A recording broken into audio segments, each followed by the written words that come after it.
Nagstay in na si amo. Buti nga lang lagi siyang tumatambay dun sa taas sa 3rd floor. So ako naman dito sa 1st floor, dito sa kusina. Minsan, nararamdaman ko yan si amo na bumababa, magapak yung chinilas niya ba, pababa na ng hagdan. Tatayo na ako niyan, day. Pagtayo ko niyan, patik-atik ba, linis-linis, ganun. Tapos niyan, aakyat na naman ako niyan sa taas kasi dito siya sa baba eh. Kung sa baba si amo, aakyat ako sa taas. Kung sa taas si amo, baba ako niyan. Ayan, diskarte. So, ngayon, alas 4 na. So, alam na yan ni amo na tea time ko yan. At kakapi ako. Ito, kakapi ako, timpla ako kape. Kasi mga 3:30, 4:30 yan. Upo na ako yan dito sa kusina. Hindi yan magdisturbo yan sa amo. Kasi pahinga ko na yan eh. Pa kape-kape. Mga 1 oras or mahigit 1 oras. Ganun.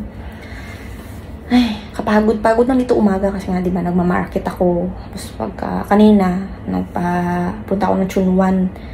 Nagpunta ako sa laundry shop ba. So, init kayo dito Chunwan eh. Pero, syempre, ang mahalaga talaga dito sa trabaho natin kasi meron tayong tea time, makarelax tayo, kahit na stay in yung amo. Na si amo, retire na siya sa trabaho niya. Sabi niya, stay in na daw siya. Pero, okay lang naman. Naka-adjust na.